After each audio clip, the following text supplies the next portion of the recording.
Oh my goodness, I can hear my own music. I'm sorry about that. No idea why. There we go. No spin, no bias, no censorship. I'm Dan Wootton. This is Outspoken Live episode number 150. And breaking right now, the liberal luvvies can't handle that Donald Trump is protecting his borders, with A-listers like Selena Gomez proving how out of touch they are by sobbing over convicted rapists, murderers, and terrorists. Just wanted to say that I'm so sorry. All my people are getting attacked.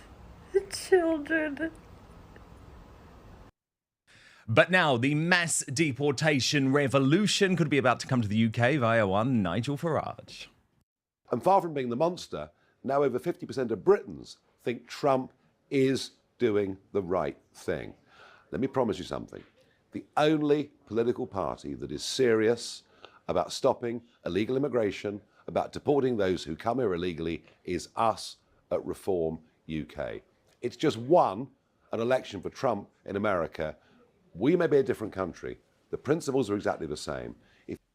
This is what I've been waiting for. This is the moment I've been waiting for from Nigel. So in my digest next, I'm going to outline why Farage and Reform UK are right to strengthen their immigration rhetoric and policy in light of Trump's success, as these disturbing new figures, have you seen this today, suggest net migration will drive the UK's population up nearly 5 million in the next decade to 72.5 million. Then my superstar panel weigh in. Great lineup today. I'm joined by former MEP, author of the brilliant State of the Nation Substack, Patrick O'Flynn, and joining from the Make Europe Great Again conference at the European Parliament, Reform UK's supporter, Nicholas Lissac. But we have lots more coming up on the show today too. Starmer's Orwellian Britain has taken this shocking new twist with two-tier policing. Can you believe this? Now branded an example of far-right extremism. And you know I don't usually like to do the whole I told you so thing. But in this case, I will celebrate. Sly News is finished. Do you remember I told you about this a few months ago? Well, today, the bosses have admitted the linear channel will wind down by 2030. Bad news ahead for Burley and Beff Rigby. And we're also going to go into Good Morning Britain's Jewish shame as they issue a pitiful 12-second apology for their Holocaust report overlooking Jews altogether. So I'm going to show you what Ranveer Singh said to viewers. Then in the Uncancelled After Show, remember you can watch the Uncancelled After Show exclusively live and on demand via my Substack, www.outspoken.live. Completely possible to sign up for free. Terrible news for Meghan Markle as she is forced to delay another project as Prince Harry launches a pitiful PR campaign designed to win over Brits on the cover of Hello magazine. Our Royal Mastermind, Angela Levin, here with all the latest on that. Plus, in the live chat on YouTube right now, the nominees are up for today's Greatest Britain and Union Jackass. Nominee 1, Ranveer Singh and Good Morning Britain. This was nominated by Linny Amaze. And of course, it's because of that pathetic apology failing to mention Jews as the victims of the Holocaust. Nominee 2, this was all me, Beff Rigby and Sly News for the reasons I've just outlined. And nominee 3 from Malabar Tony in our Dan Wootton Outspoken X Club, David Lammy, Loomy Lanny, as I call him, for sending 17 million to Sudan for absolutely no thanks. We announce the winner of the Union Jackass at the end of the show. Head into the live chat. Make sure you tell us the reason for voting. And we've also launched a couple of fun new membership badges today. One for the Pussy Prince, Prince Harry, and another which is like a gravestone for the end of Sly News. Remember too, we will also announce the Greatest Britain at the end of the show. So it is a big one, but let's go.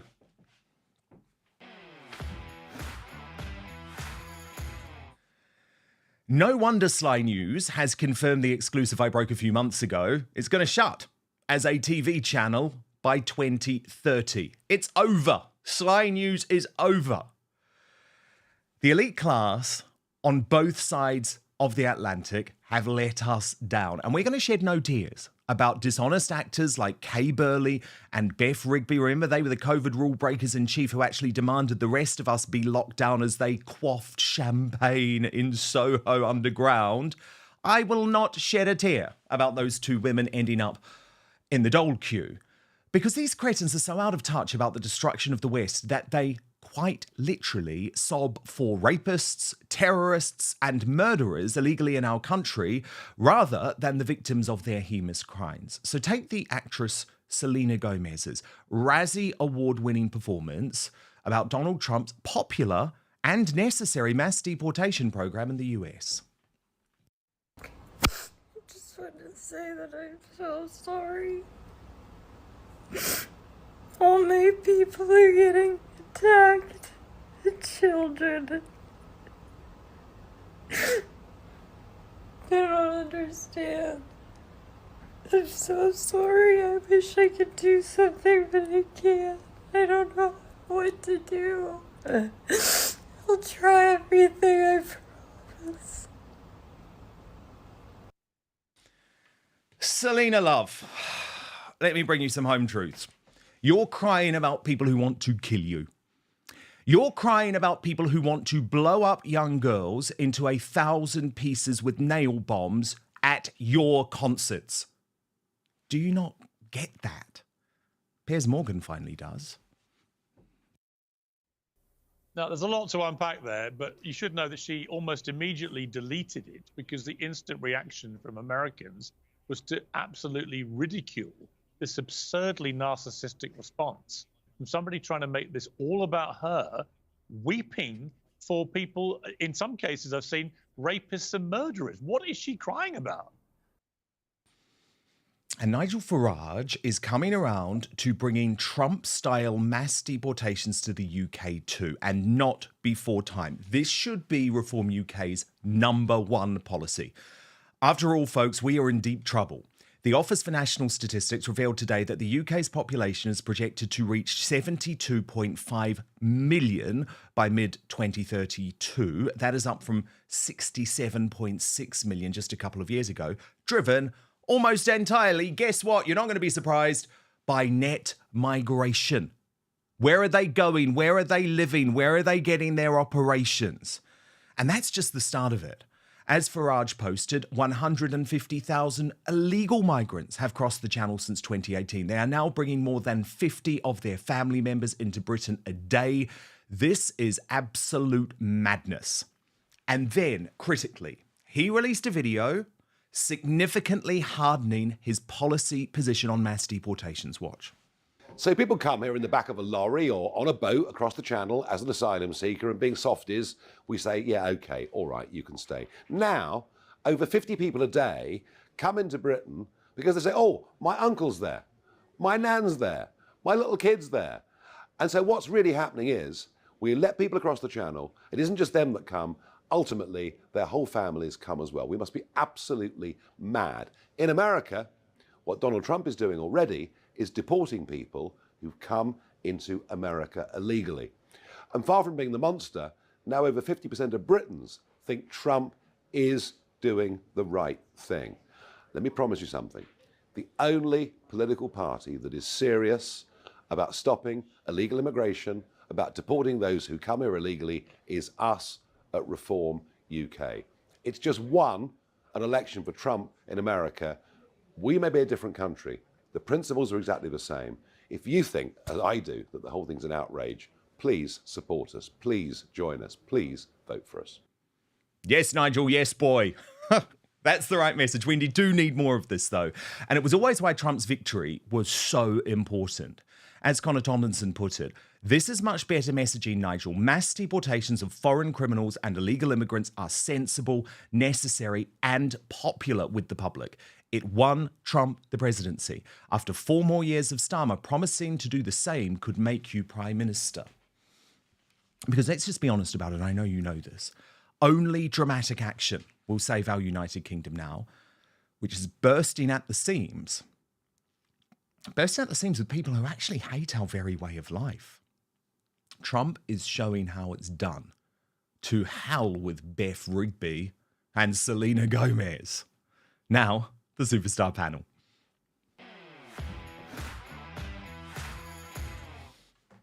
Two of my favourites today, author of The Brilliant State of the Nation Substack, really recommend you sign up. He's a former MEP too, Patrick O'Flynn, and live from the European Parliament, Reform UK supporter Nicholas Lissac, who was at the Make Europe Great Again conference. Now, Nicholas, you're our Gen Z guy, so can you just explain to me if this Selena Gomez thing has gone down terribly because she deleted the post?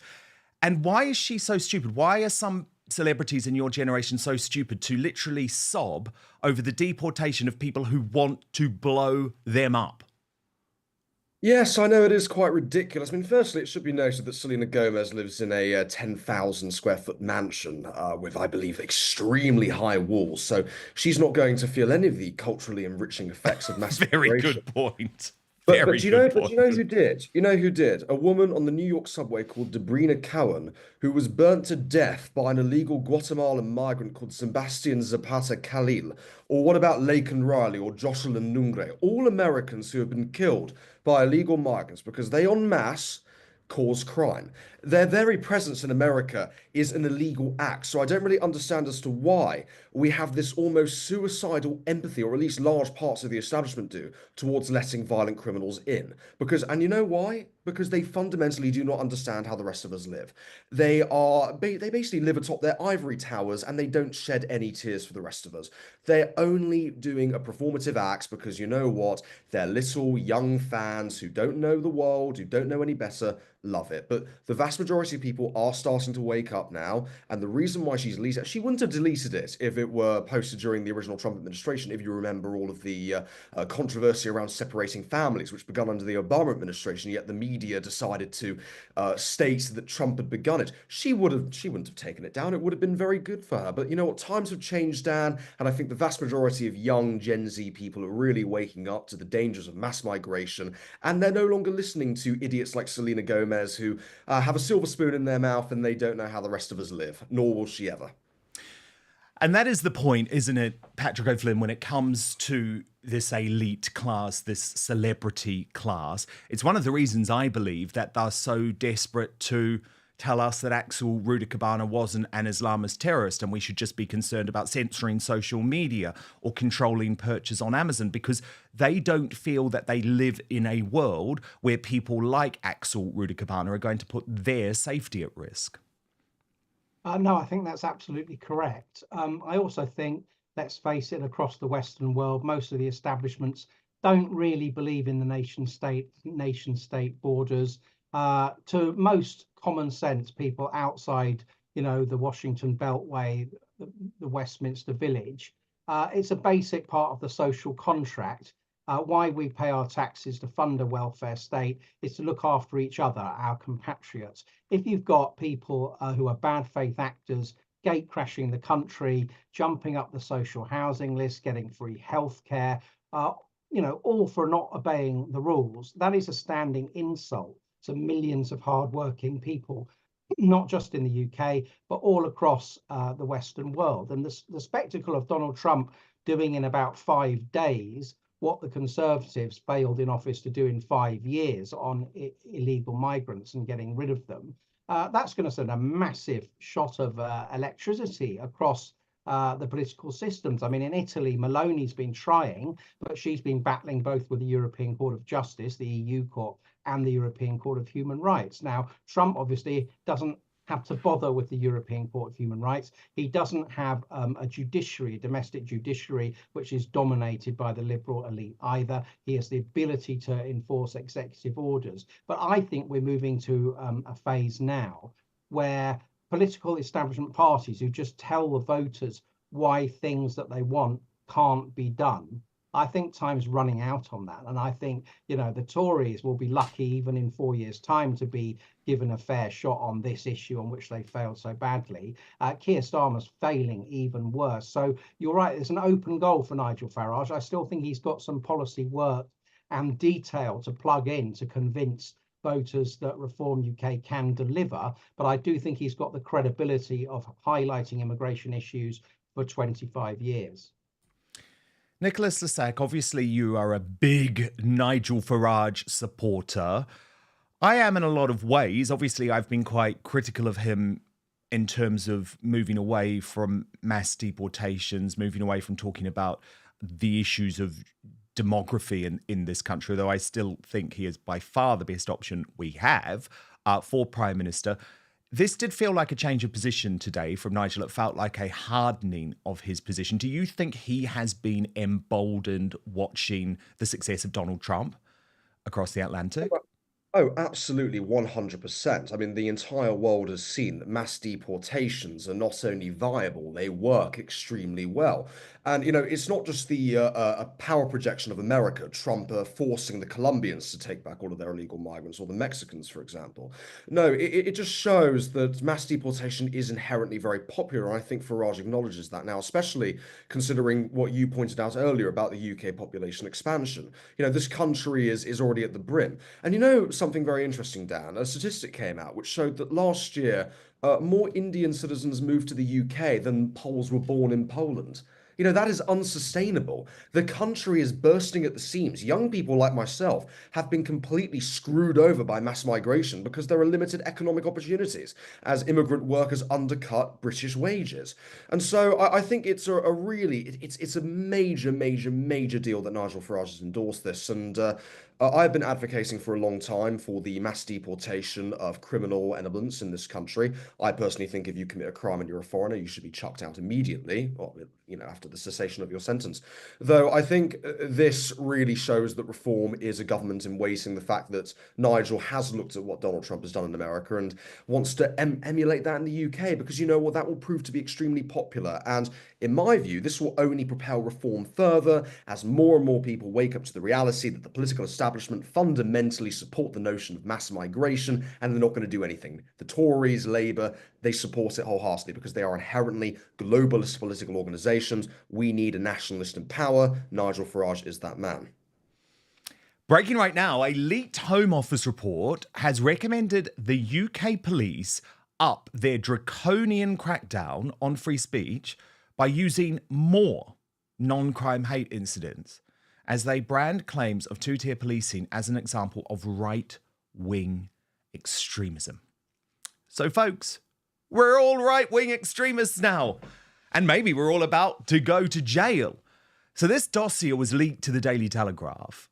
It also claimed, and this made me angry, actually, it shows how out of touch these cretinous people behind the report are. It claimed that grooming gangs were an alleged problem, frequently exploited by the so-called far right. So let's just remember that is us, who this report is talking about. This report commissioned by Calamity Cooper, the Home Secretary. And as my friend Adam Brooks put it on X, Keir Starmer and Yvette Cooper are about to see people like me and you labelled as extremists. I think probably the thing I'm most angry about is that the police do not come to your home if it is burgled. The police do not give a damn if you are mugged on the street. And they're going to be wasting their time on thought crimes. It's absolute insanity. Now, when asked about this today, Secretary Starmer, of course, used more woke weasel words. When it comes to extremism, it's very important that we are focused on the threat so we can deploy our resource properly, and therefore we're looking carefully at where the key challenges are. Obviously, that's now informed with what I said last week in the aftermath of the Southport murders, where we've got the additional challenge, I think, of a sort of cohort of loners who are extreme, and they need to be factored in. So that's the focus. In the end, what this comes down to is safety and security of people across the United Kingdom, and that's my number one focus. The thing is, I'm a centrist, but that idiot would try and label me some type of far-right extremist. I'm sure you all feel the same. Thank goodness we do have some sound politicians furious about this madness. Former Prime Minister Liz Truss posted on X, utterly Orwellian from the British state. Claims of two-tier policing are a right-wing extremist narrative, and grooming gangs are an alleged problem frequently exploited by the far right. The Home Office itself is the problem. And Robert Jenrick, who is, of course, now the Shadow Justice Secretary for the Conservative Party, said the officials that produce this factually incorrect garbage are unfit to serve the public and they should be fired. And of course, while I completely agree with Robert Jenrick on that, the issue, Patrick O'Flynn, is that the Conservative Party allowed this madness to begin, allowed this crazy concept of non-crime hate incidents, taking away our free speech, wasting police time to become part of a modern police force's role. In 14 years, they didn't do anything to roll back the wokery that was taking over the public realm. So non-crime hate incidents, Suella Braverman tried to narrow the criteria which they could be wielded under, but it looks like Yvette Cooper is going to broaden it out so they're used even more again from now on. But the Conservatives haven't really got a leg to stand on this stuff. And, furthermore, this report was drawn up, I believe, by Home Office civil servants. Now, the Home Office is clearly, it's staffed by people who've come out of universities in the last 15 years, very biased towards the woke liberal left, living in London. They have various networks, such as their Islamic network. There is a groupthink that has taken over the Home Office pretty much from top to bottom in terms of the civil service level. You may remember that there were various policies, for instance, when Priti Patel was Home Secretary around Rwanda, that on the message boards, the civil servants were saying, we won't implement this. They were trying to say that anything that might run against international law, they would refuse to implement. I think we've got to the stage where the next governing party, whether it's Reform or the Conservatives or a partnership, they need to do really big things. I think they need to completely scrap the Home Office. I think, let's have a specific immigration control department and then also an integration department with new staff drawn from common sense, sensible people, probably not even situated in London, because I just think it's been completely taken over. The idea of the neutral civil service is dead. I think the next government should be allowed to bring in 2,000 or 3,000 fellow believers to implement the policy and make sure across the departments a new government is not swamped by civil service groupthink and their media allies. Completely agree. It's utterly necessary. There has to be a complete deconstruction of the deep state, the British deep state, because this is the sort of madness that they believe. And Nicholas Lissac, of course, deep down we know what it's really about. The elite class are so paranoid about what they brand anti-Muslim sentiment that very often they don't want to deal with the reality of what is in front of them. Because I guess it's far more easier to brand someone like you as far right because you might tweet something a little bit punchy. That is so much easier than going after an Axel Rudikabana, downloading Al-Qaeda manuals, making deadly ricin in his bedroom. Well, firstly, these idiots haven't learnt anything from Southport. And I also may as well state the actual far right hate me for some very strange reasons. But this government has proven time and time and time again that they're unwilling to address the real issues at stake here. They're unwilling to actually do what the British people want to be done. And they're going after virtually everybody who criticises them.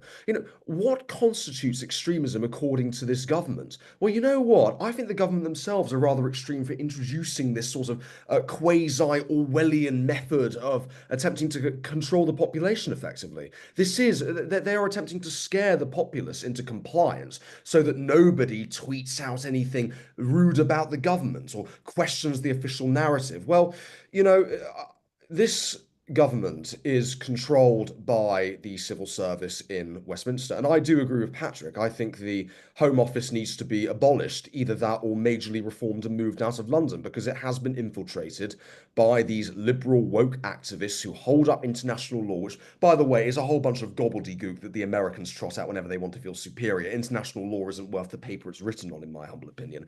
So there is no, all these people care about is they want to portray Britain as an inherently internationalist society, a society that's accepting. Well, you know what? I don't entirely understand what exactly the issue is with mass deportations anyways. I don't understand why these people refuse to implement Priti Patel's policies on deportation. I don't get that. As I think it is inherently self-destructive for the nation. And the fact that instead of actually addressing the real issues, they're going to start coming after people like you and I, Dan, for simply questioning the narrative. And in most cases, we're actually definitely telling the truth, quite frankly, because this government is quite frankly full of absolute rubbish.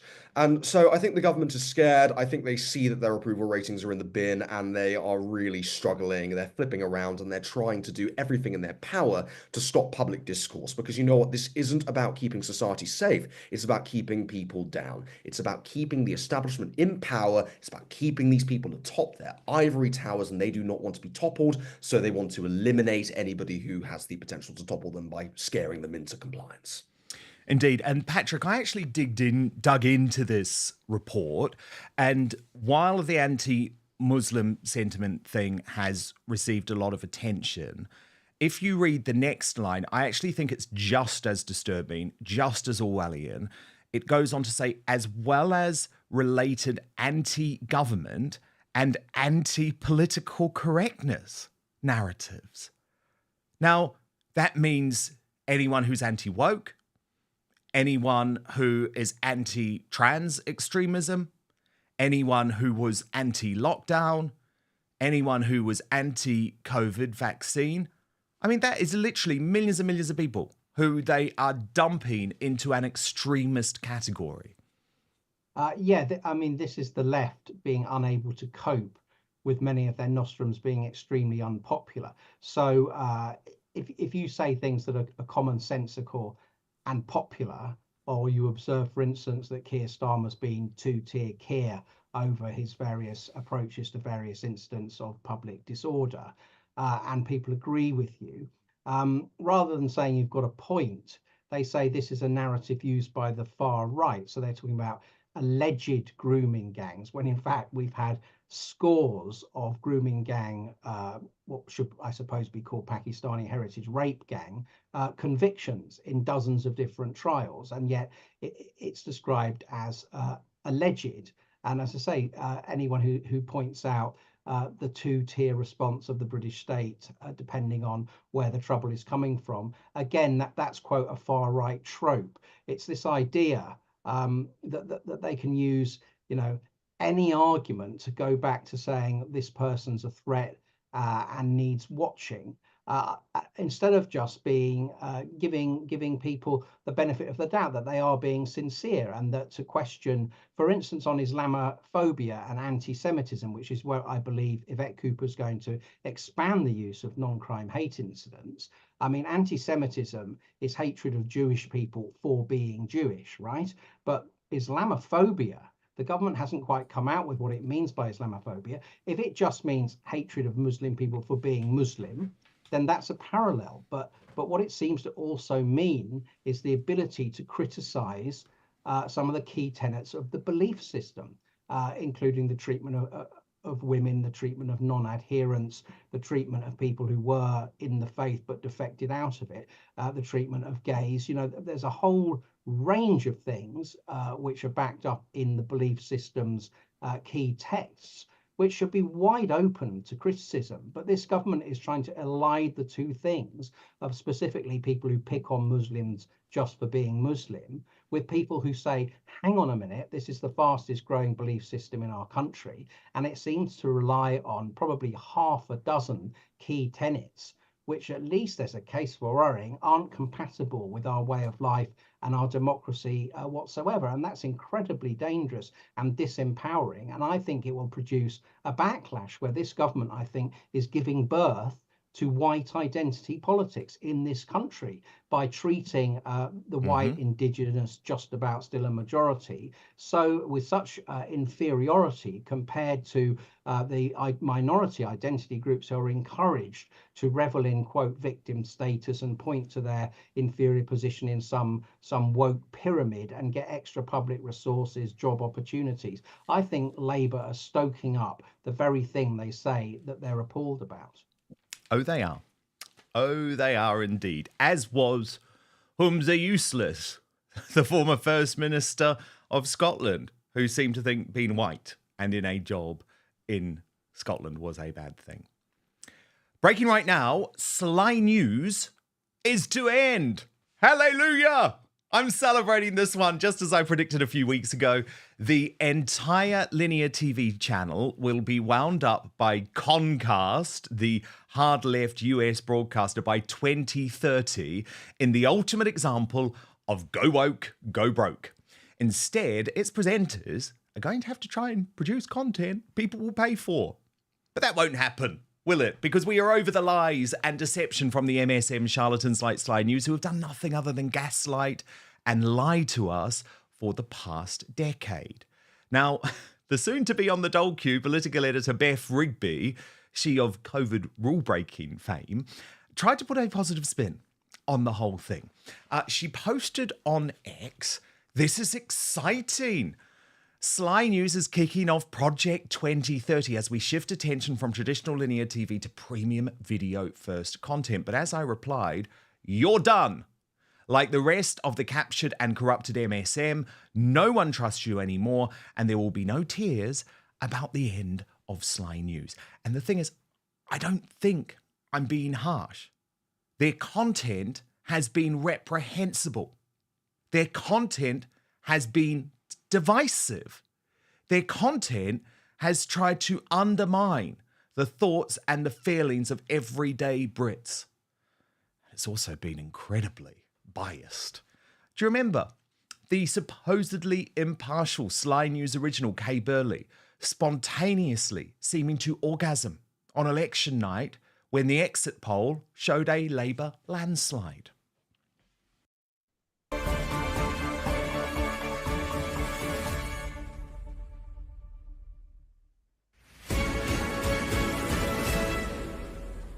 Whoa. Oh my God.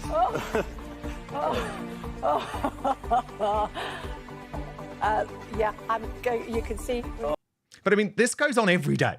This goes on every day. There's an example of it today, which I want to show you now. You've got to listen to how Burley reacts to an interview with the Prime Minister. And by the way, you'll understand why I'm making this point once you've seen the clip.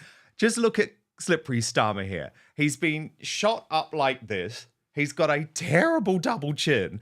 And quite frankly, he's looking awful. But I wouldn't usually say that, apart from that it's relevant to the Sly News coverage of it. Watch this.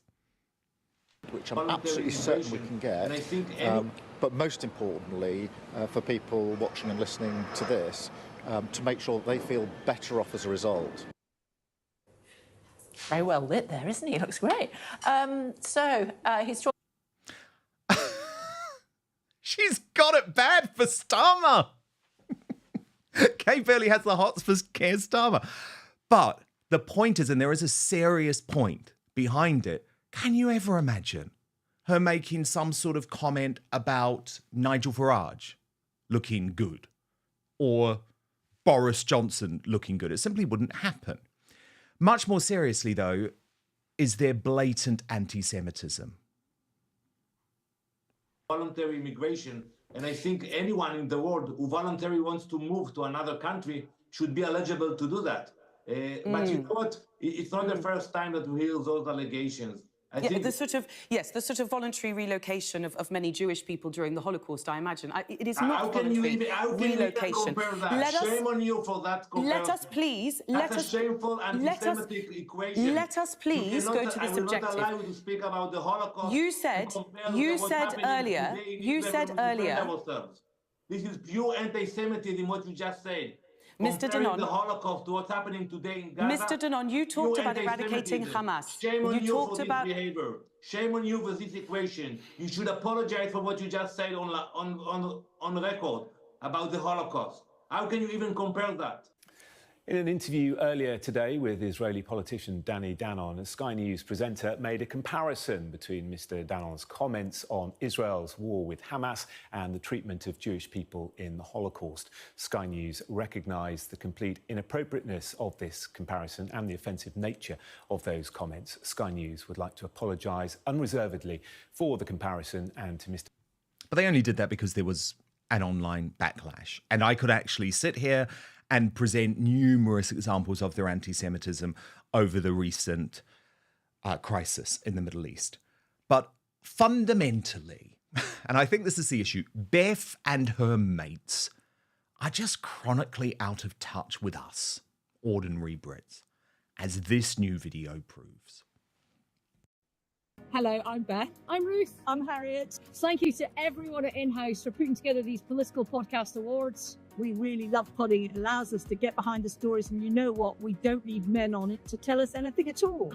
And we're really looking forward to the awards dinner and wrestling you all for a gong. I don't care if you're a train killer. You're going down, Rory Stewart. You're going down. Make it stop. I mean, I guess the great news is it is about to stop.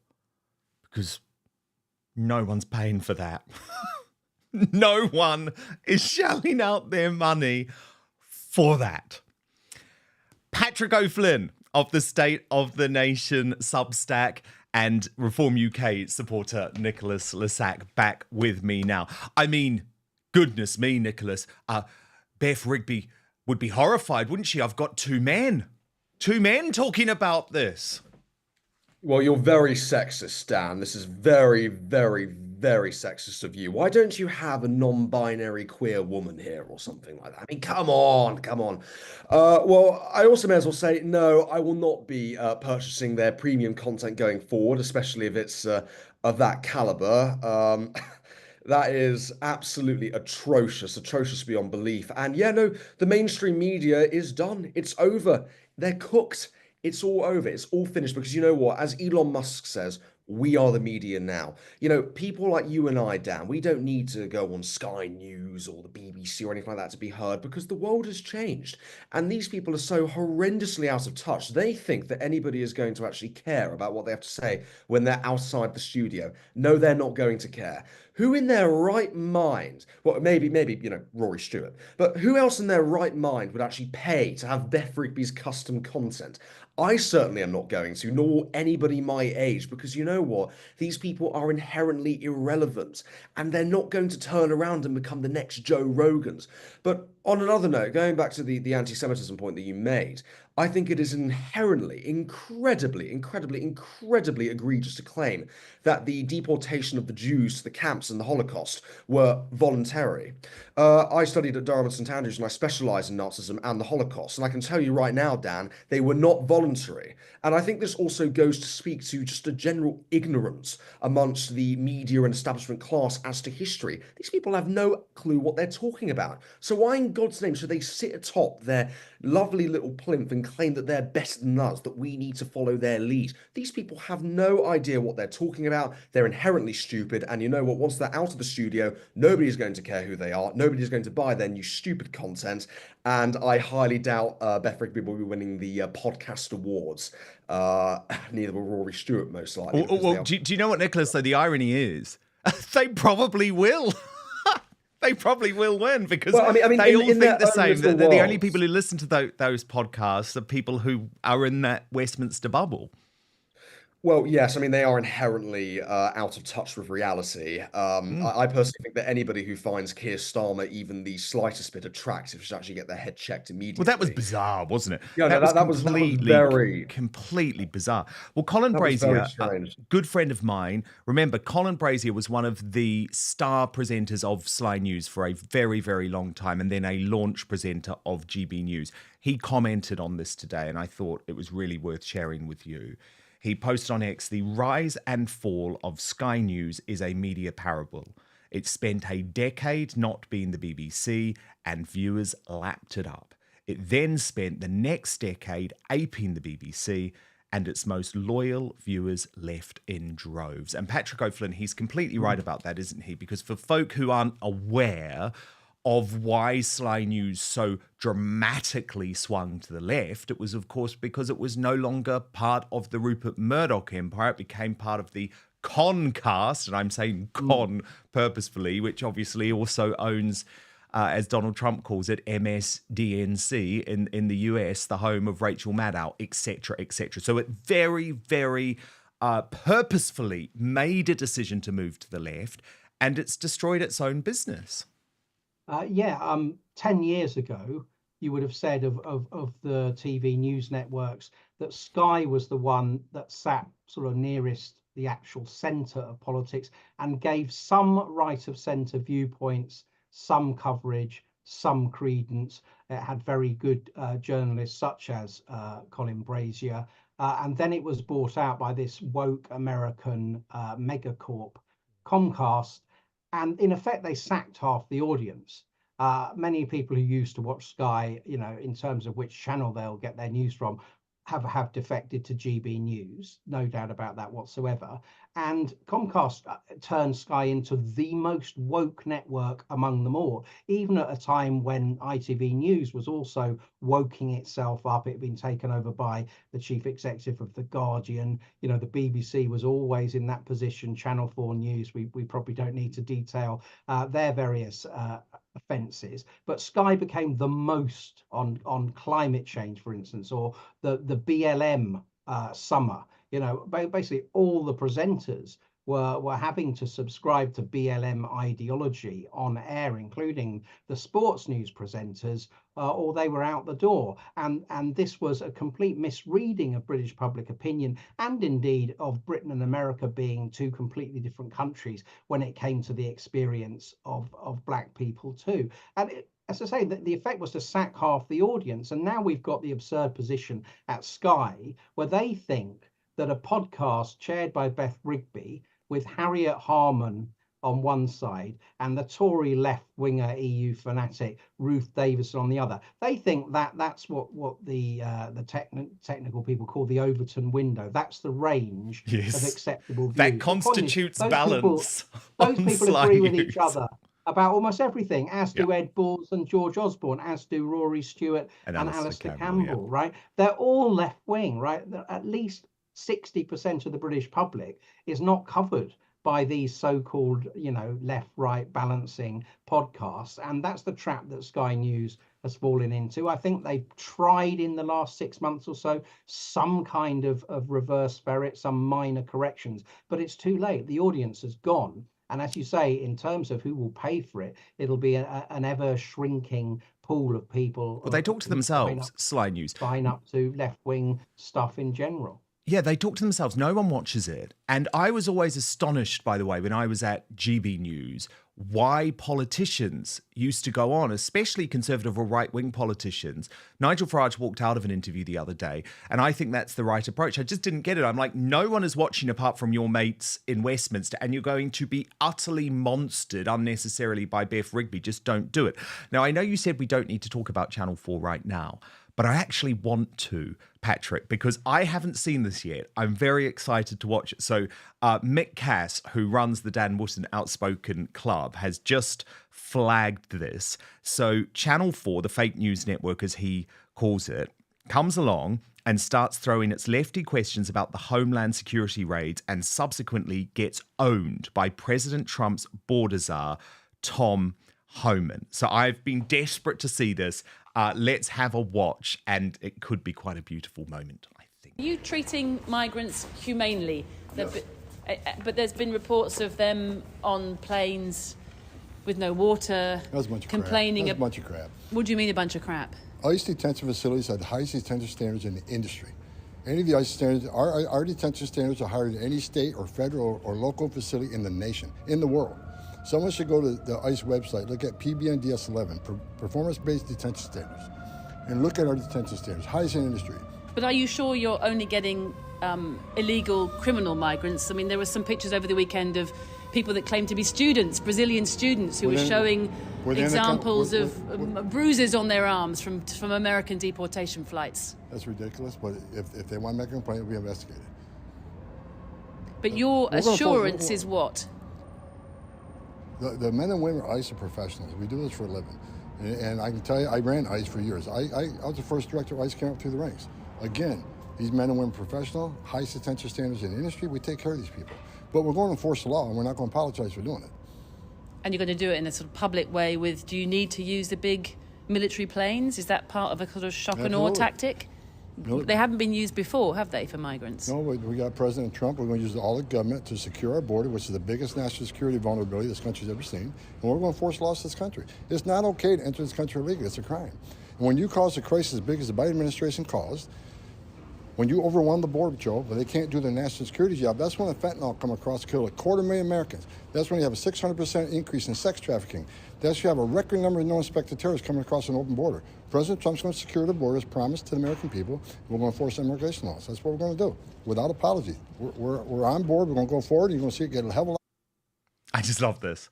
I love this, Nicholas. We saw it at the weekend with J.D. Vance owning the mainstream media in the US. The Trump administration are just telling it like it is. And the MSM actually don't know how to deal with the truth. Oh, absolutely. Well, firstly, I may as well just say Nick is an absolute legend. Really great guy. Love him to death. Yes, he is. But this is a very different Trump administration to what came before. I think what we're seeing is a Trump who is, how may I say this, unburdened by what has been. His administration is extremely competent. This is a complete reversal of sort of the chaos that we saw in the first Trump administration.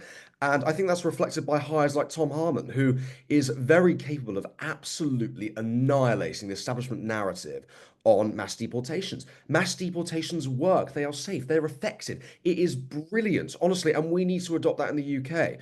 Though I will say this, I think that our politicians need to be a bit more forceful on the issue about mass deportations. I think they need to not be so afraid of what the establishment liberal press, who are going to rip them apart anyways, have to say about it. And what I really like about J.D. Vance and Tom Harmon is the fact they don't give a toss about what these lefty losers have to think. They're getting it. They're getting the job done. They're putting American citizens first. They're saving lives by doing this. For example, the Laken Riley bill, which is a truly tremendous step towards border security in America. You know, Laken Riley, she was murdered by an illegal migrant. I mentioned earlier that poor woman who was burnt to death on the subway. And recently, a 12-year-old girl was murdered in Texas by an illegal migrant. In fact, 2 illegal migrants, I believe, killed her. So J.D. Vance and the second Trump administration, they are putting American citizens first. This is what we're going to see in Britain as well when reform inevitably comes to power in 5 years, because let's face it, the British people have had enough already, and give it another couple of years and the situation will change rapidly. But I absolutely love what the Trump administration is doing. They are showing that mass deportations work, they're effective, and we need to do that over here as well. Nicholas Lissac, Patrick O'Flynn, do stand by, because there was another egregious, shameful example of anti-Semitism from our mainstream media yesterday. Woke ITV has apologized, but not really in an acceptable way. So I'm going to show you that. Plus, Steve Coogan from the Be Kind left has threatened to beat up Andrew Tate. Now, that's something I'd like to see. But stand by for that, because we've got much more from that in just 1 minute, and I'll show you both examples. But first, this episode is sponsored by Manscaped, the brand trusted by over 11 million men worldwide for their face and body trimmers, hygiene essentials, and premium boxers. If so many men swear by them, including me, you can bet your Valentine will too. Yes, that's right. Here's your reminder, the countdown to Valentine's Day, ticking down faster than stores slash prices on chocolate on February the 15th. But this time around, come on, don't do chocolate. Don't do flowers for your man. It's time to raise the bar. So I'm sure you've watched your partner try for that rom-com leading man charm only to land in scruffy sidekick territory. Not this year. You can treat him to the VIP experience. Meet the Handyman Rocket Man Special Edition from Manscaped, a sleek, compact face grooming essential that guarantees your partner's face is on track for heartthrob status all year long. And it's also now available in the special edition Rocket Man colorway featuring gold and black. Just a quick word of advice though, there are limited quantities available in this color, so you do need to act fast. You can use the code Outspoken for 20% off and free shipping at manscaped.com. Now, what's incredible about the Handyman is that it's cordless and designed for convenience, so it easily fits in a bathroom drawer or slips into an overnight or gym bag for easy grooming on the go. It's perfect for those last-second touch-ups when your reservation is in 15 minutes and he's looking a bit more lost in the woods than leading man in a love story. Engineered with a unique dual blade system, it features both a standard foil shaver and a long hair trimming blade to handle up to 3 days of beard growth. What's even better is the Handyman comes equipped with skin-safe technology designed to help reduce nicks and cuts for the perfect clean shave. After all, who wants a sharp reminder of their grooming session on a romantic evening out? It's also waterproof with up to 60 minutes of runtime. So whether your guy is a grooming newbie or a seasoned pro, the Handyman in the special edition Rocket Man color is the perfect upgrade to his grooming regime, and just in time to make this Valentine's Day extra special. Manscaped has a 30-day money-back guarantee, though, so it's completely risk-free. You can use the code Outspoken and you'll get 20% off and free international shipping at checkout. So let me just repeat, manscaped.com, using the code Outspoken for free shipping and a whopping 20% discount on your entire order. This is your reminder to buy your man a good Valentine's Day treat from manscaped.com. But now, back to the show. Breaking right now, woke ITV's shameful Good Morning Britain has issued a 12-second apology after a despicable report yesterday on Holocaust Memorial Day, 80 years since the liberation of Auschwitz, failed to mention Jewish people at all. As Nicole Lampert, the Jewish journalist, posted, so GMB apologizes for erasing Jews out of their Holocaust Memorial Day coverage. The whole thing is so weird and shows why, for so many Jewish people, the pain is compounded by the way it's used as an excuse to trivialize Jewish pain and even to attack us. So let me just show you the apology now. It really is blink and you'll miss it stuff. Just 12 seconds from Ranveer Singh. And in yesterday's news, when we reported on the memorial events in Auschwitz, we said 6 million people were killed in the Holocaust, but crucially failed to say they were Jewish. That was our mistake, for which we apologise. Also, that's it. Pathetic. And she was the one that read the report. There was no personal apology from her. There was no sense of shame. I think this was a completely unacceptable apology. And it really is worth sharing what the Campaign Against Anti-Semitism said about Good Morning Britain's despicable report. 6 million people were killed in concentration camps during the Second World War, as well as millions of others because they were Polish, disabled, gay, or belonged to another ethnic group. Jews. The word you're looking for is Jews, not people. This truly beggars belief. This dire reporting is not only factually incorrect, but erases Jews from a genocide in which 6 million Jewish men, women, and children were slaughtered specifically because they were Jews. How is it possible, therefore, that on Holocaust Memorial Day of all days, GMB manages to acknowledge several other groups, but not Jews?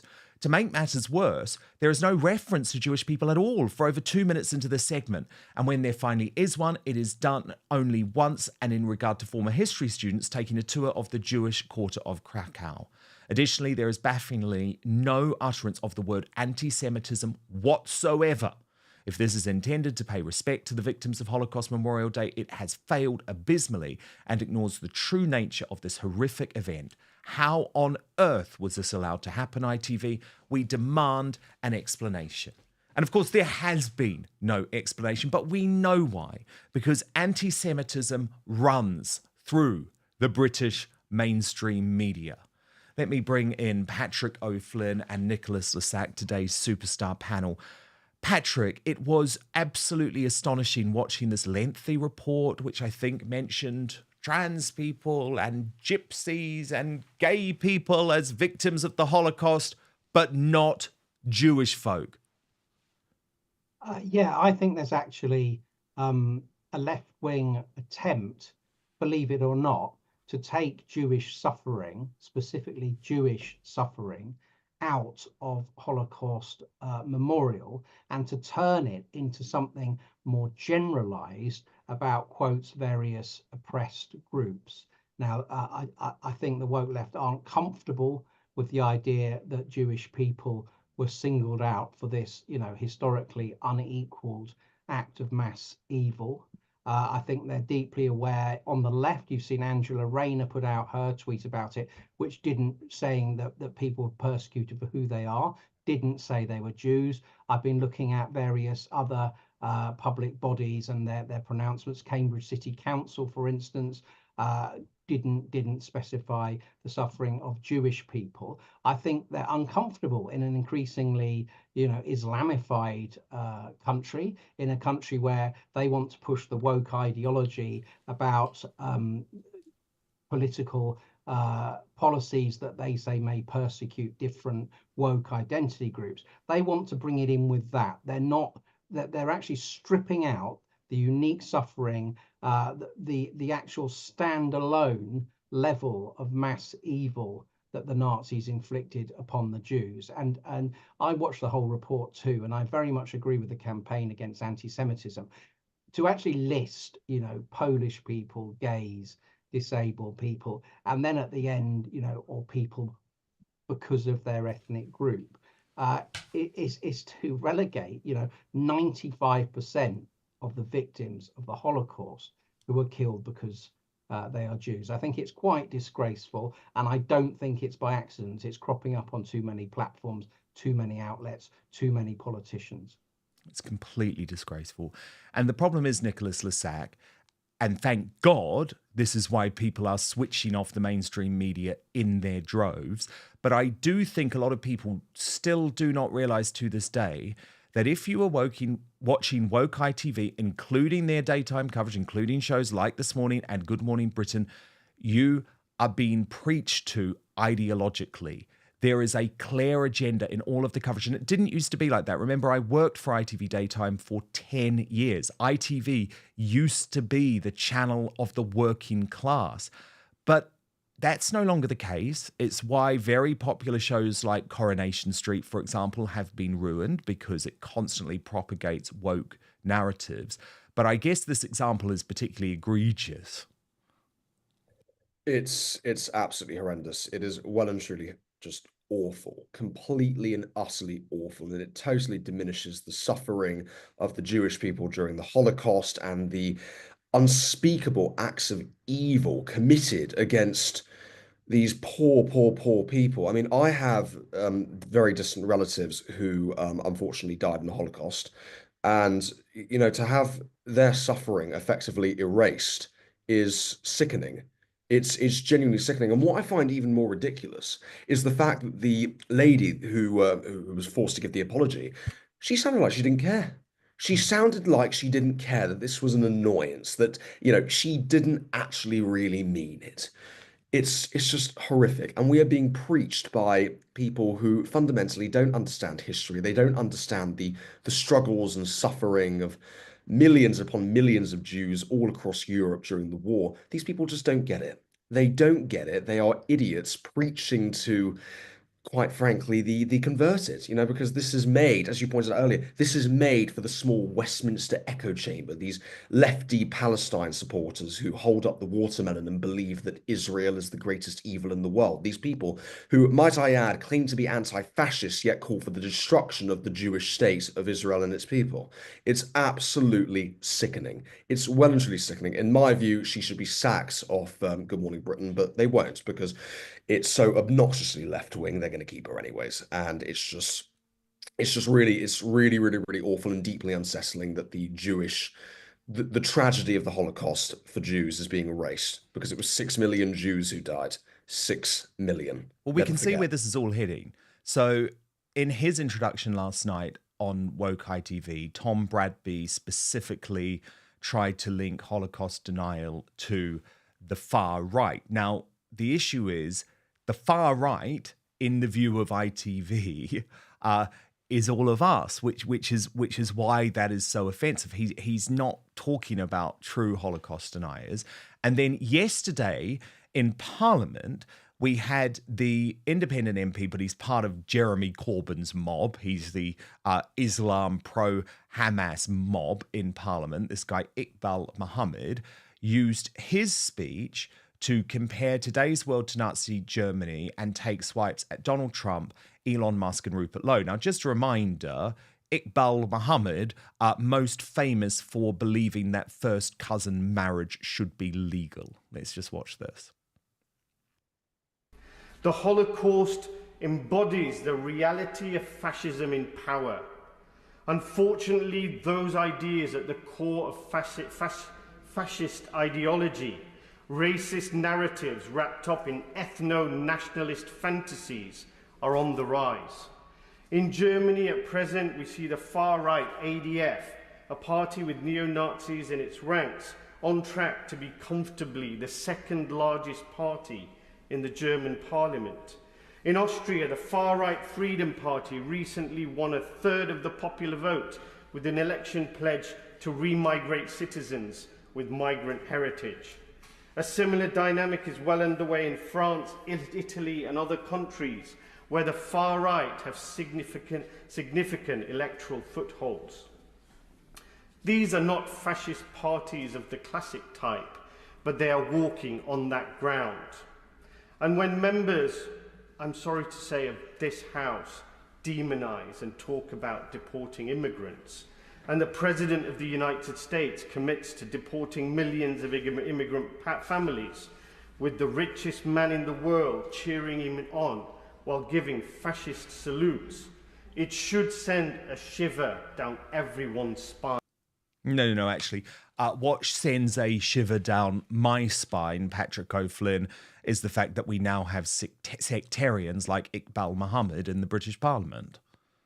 You were witnessing there the construction of a narrative that says if Western governments deport illegal immigrants, particularly from Islamic backgrounds, then they're no better than the Nazis, and the suffering involved will be equivalent to the suffering of the Jewish people in the Second World War. Now, all the evidence points to, and all the anecdotal evidence from Jewish people in this country, the rise in anti-Semitism, has been very much linked to Islamic enclaves, Islamic communities in our major cities, right? It's not 1970s style skinhead boot boys walking around picking on Jewish people.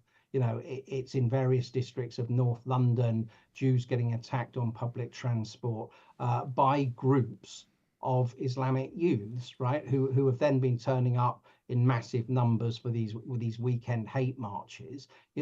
Let's be honest, that's where the rise in anti-Semitism has come, and there is absolutely no equivalence between the evil of the Holocaust and Western nations belatedly trying to protect their borders, secure their borders, and remove people who've arrived illegally or even committed subsequent illegal acts in their countries. And that narrative has got to be opposed at every turn. Indeed, it does. Now, on a slightly lighter note, the Be Kind left in the mainstream media really showed themselves up over the past 24 hours. So in what was an insufferable interview on the fake news agents between Emily Maitlis and Steve Coogan, Steve Coogan advocates for a violent solution as to how to deal with Andrew Tate. Watch this. We're not going to engage in a conversation about it, then empowers the Jordan Petersons and empowers the Andrew Tates by appearing to be intransigent. And in actual fact, if you have, you need to grow in number and say this is a consensus of people, men and women, and whatever else they identify as, come together and say we believe in these values, and that's a much stronger argument than. Steve, dare I say it's a very Lib Dem response. That actually, if you're faced that really hurts. I know, I knew it would wound. If you're faced with Andrew Tate, online, if you're faced with you know, Alex Jones or whatever online. This sort of, you know, the toxic masculinity as we probably haven't seen it like in the digital age before. What is your actual response to that? Well, it'd probably be quite a masculine one. I'd probably like to punch him. Not very constructive, but that's what, when it comes to someone like Andrew Tate, I think he's a disgusting individual.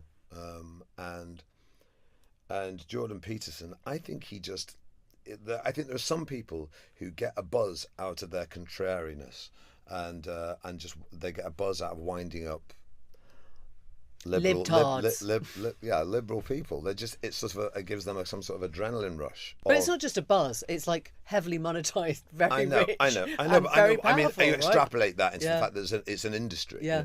But I think there are individuals who, because of this attrition, I think it's also, you know, I mean, I think it happens with a lot of people. I even think Christopher Hitchens, after, you know, a brilliant intellectual he was, towards the end of his life, he started to.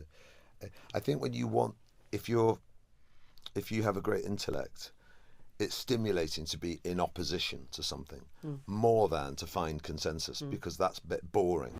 I mean, there's so much rubbish there from Steve Coogan. I'm not even going to go there in terms of his criticism of the late Christopher Hitchens. But Nicholas Lissac, I find it utterly fascinating that there's no pushback from Emily Maitlis whatsoever.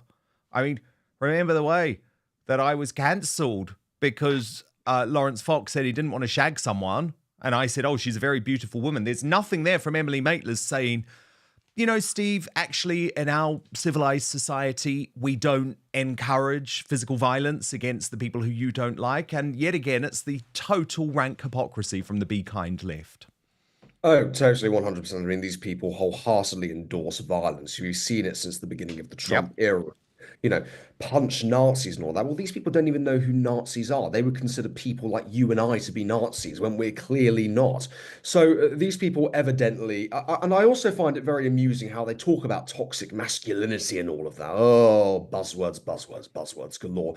And then Steve Coogan's response is to hit somebody, which some might argue is actually pretty toxic. However, if Coogan is willing to put his money where his mouth is, I'm pretty sure Andrew would love to have a charity boxing match. I certainly would pay to watch those two have a fight in the ring.